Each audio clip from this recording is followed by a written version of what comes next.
नमस्कार।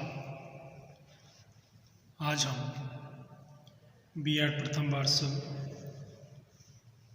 Third paper learning and teaching अधिगम और शिक्षण विषय के अंतर्गत समूह के प्रकार, टाइप्स ऑफ ग्रुप और विद्यालय एक समूह के रूप में स्कूल एज ए ग्रुप का अध्ययन करेंगे। सबसे पहले जानते हैं समूह के प्रकार, टाइप्स ऑफ ग्रुप।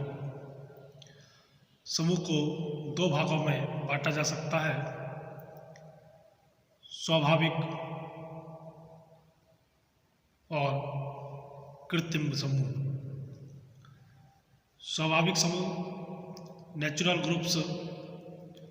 स्वाभाविक समूह को प्राथमिक समूह प्राइमरी ग्रुप्स भी कहा जाता है। इस प्रकार के समूह अनिवार्य सदस्यता वाले होते हैं, अर्थात व्यक्ति स्वाभाविक ढंग से ही समूह का सदस्य बन जाता है, जैसे परिवार, राष्ट्र, राज्य आदि स्वाभाविक समूह के उदाहरण हैं। कृत्रिम समूह फॉर्म्ड ग्रुप्स। कृत्रिम समूहों को द्वितीय समूह सेकेंडरी ग्रुप्स भी कहते हैं।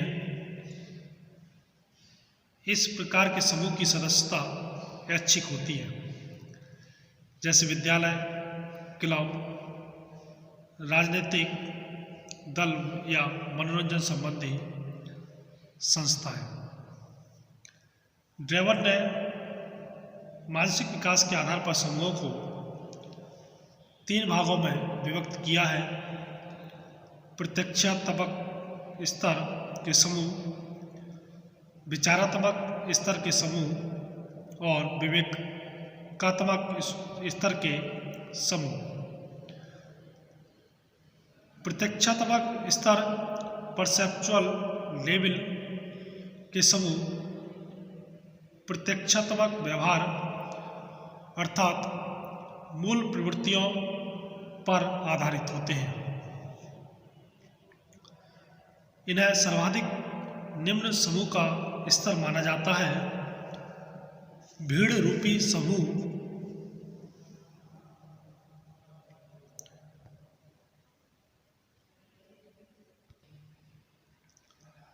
प्रत्यक्षात्मक स्तर के समूह का एक उदाहरण है। विचारात्मक स्तर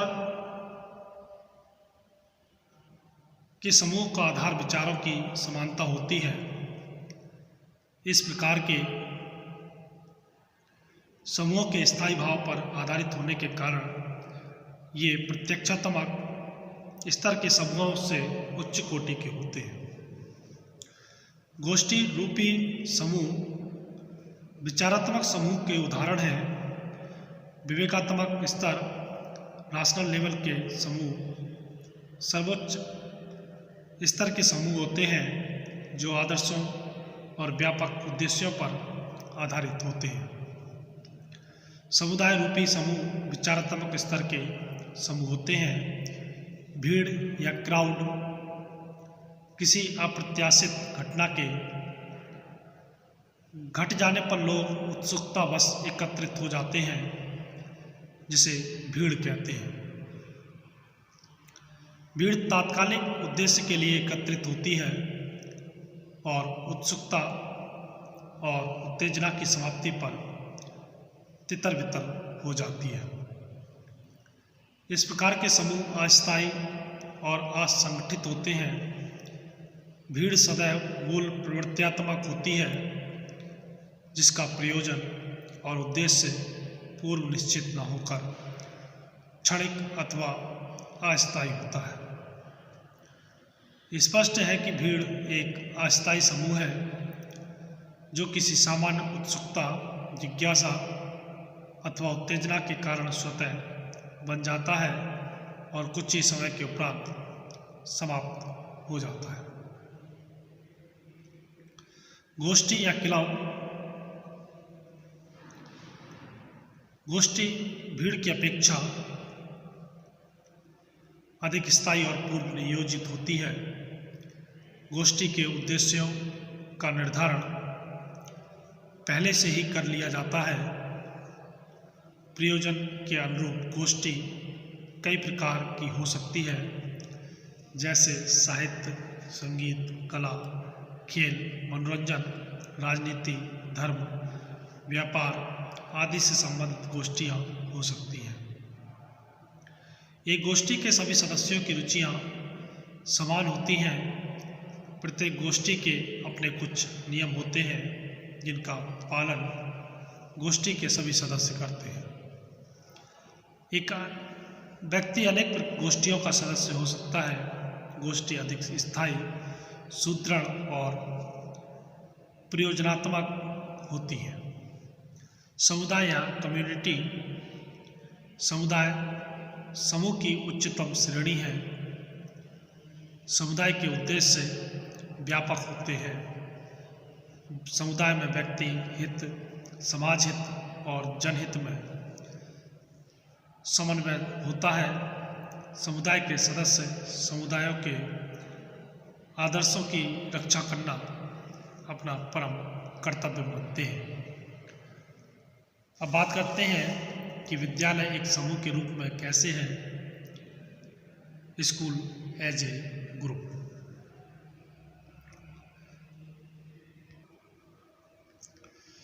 विद्यालय विवेक स्तर के समूह हैं।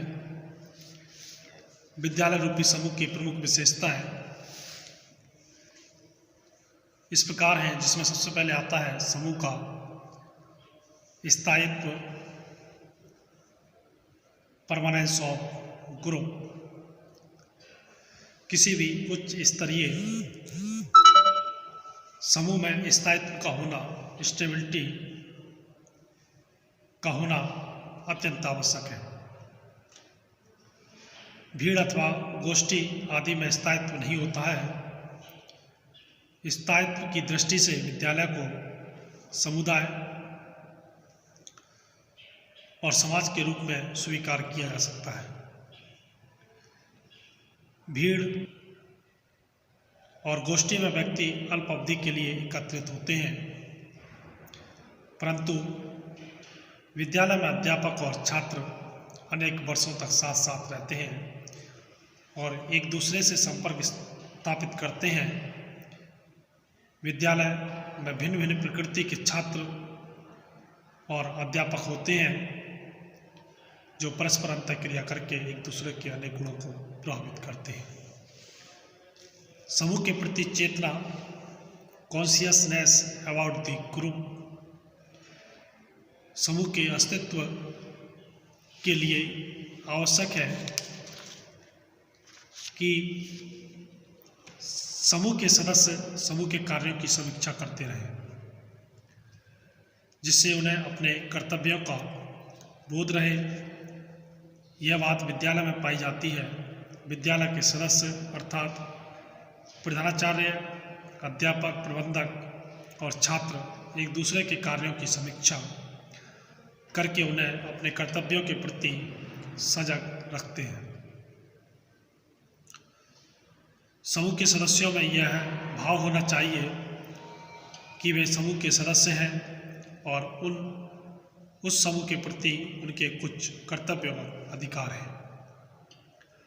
अन्य समूहों से संपर्क, कॉन्टैक्ट विद अदर ग्रुप्स। किसी भी समूह की एक अन्य विशेषता उसका अन्य समूहों के साथ संपर्क रखना है। सामूहिक भावना की दृष्टि से विभिन्न समूहों के बीच सामाजिक अंतःक्रिया होना आवश्यक है। इस संपर्क से समूह में सहयोग, सहकारिता, प्रतिस्पर्धा आदि भावनाओं का विकास होता है और वे एक दूसरे से अच्छी बातों को सीखते हैं। विद्यालय का संपर्क अन्य समूहों से निरंतर बना रहता है। वाद विवाद, खेलकूद और विभिन्न सांस्कृतिक, साहित्यिक व शैक्षिक प्रतियोगिताओं के माध्यम से विभिन्न विद्यालय परस्पर संपर्क में आते हैं, जिससे एक विद्यालय के सदस्य दूसरे विद्यालय के सदस्यों से अनेक बातें सीखते हैं। समूह परंपराएं, ग्रुप ट्रेडिशंस। प्रत्येक समूह की अपनी कुछ निजी परंपराएं होती हैं जिन पर समूह के सदस्यों को गर्व होता है और वे इन परंपराओं को बनाए रखने के लिए कटिबद्ध होते हैं। प्रत्येक विद्यालय की भी कुछ परंपराएं होती हैं जिनका पालन करना सभी अध्यापकों, छात्रों और छात्राओं का कर्तव्य माना जाता है। कोई विद्यालय अनुशासन के लिए, कोई खेलकूद के लिए, कोई परीक्षा परिणाम के लिए प्रसिद्ध होता है।